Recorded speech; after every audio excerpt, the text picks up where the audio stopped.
जी बिल्कुल। हमारा जो ये स्थान है ये सिद्ध आश्रम है। यहाँ पे प्रभु श्री राम ने आकर के अपनी पराक्रम दुनिया को दिखाई थी। यहीं से धर्म युद्ध शुरू हुआ था त्रेता युग में, जब प्रभु श्री राम आए थे महर्षि विश्वामित्र के बुलाने पर।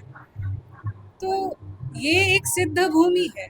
महर्षि विश्वामित्र जी ने खुद प्रभु श्री राम को अनेकों सिद्धियां प्रदान की थी। अनेकों ऋषि मुनि यहाँ तप किया करते थे। खुद प्रभु विष्णु, भगवान विष्णु वामन के अवतार में यहाँ पे अनेकों वर्षों तक तपस्या किए। इसे वामस्थली भी कहते हैं। इसलिए ये सिद्ध भूमि रही है। और जबकि जो हमारा नाम दिया हुआ है बक्सर का, कहीं ना कहीं जब हम जाते हैं कहीं भी तो पूछते हैं कि बक्सर कहाँ से आए हो, बक्सर से। तो वो एक नाम कौन जाता है कि अच्छा 1764 ईस्वी का जो युद्ध हुआ था, जब ईस्ट इंडिया कंपनी ने पूरे भारत को गुलाम बना लिया था, उस युद्ध के बाद ही तो वो एक कहीं ना कहीं एक हीन भावना एक पनपती है युवाओं के अंदर। तो हम चाहते हैं हम कि बक्सर के जो युवा हैं अपने इस भूमि को, अपने बक्सर की भूमि को, इसकी सांस्कृतिक विरासत को, इसके ज्ञान के खजाने को वो जाने समझे और एक नई पहचान के साथ अपने आप को पूरी दुनिया में स्थापित करें।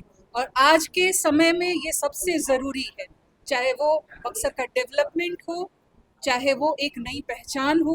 उसके लिए बहुत ज़रूरी है कि बक्सर का नाम सिद्ध भूमि के नाम पर पड़े। सिद्ध आश्रम कई जिलों का नाम बदला गया है और इसी मुहिम में मैं ये एक आह्वान करने वाली हूँ बक्सर की एक एक जनता के साथ कि हम एक नई पहचान के साथ आगे आए। नई पहचान नहीं है ये, पुराना बहुत सदियों पुरानी है, लेकिन हमारे ऊपर एक दूसरी पहचान थोप दी गई बक्सर के नाम से, सिद्ध भूमि के नाम से। अब हमें नई पहचान स्थापित करनी है। जब युवा पीढ़ी अपनी संस्कृति को जानेगी, अपने इतिहास को जानेगी, तभी वो एक अपनी जड़ों से जुड़ते हुए एक मजबूत भविष्य का निर्माण कर सकती है। यही उद्देश्य है इसके पीछे कि जो असली हमारा पहचान है वो हमें मिले, सिद्धाश्रम।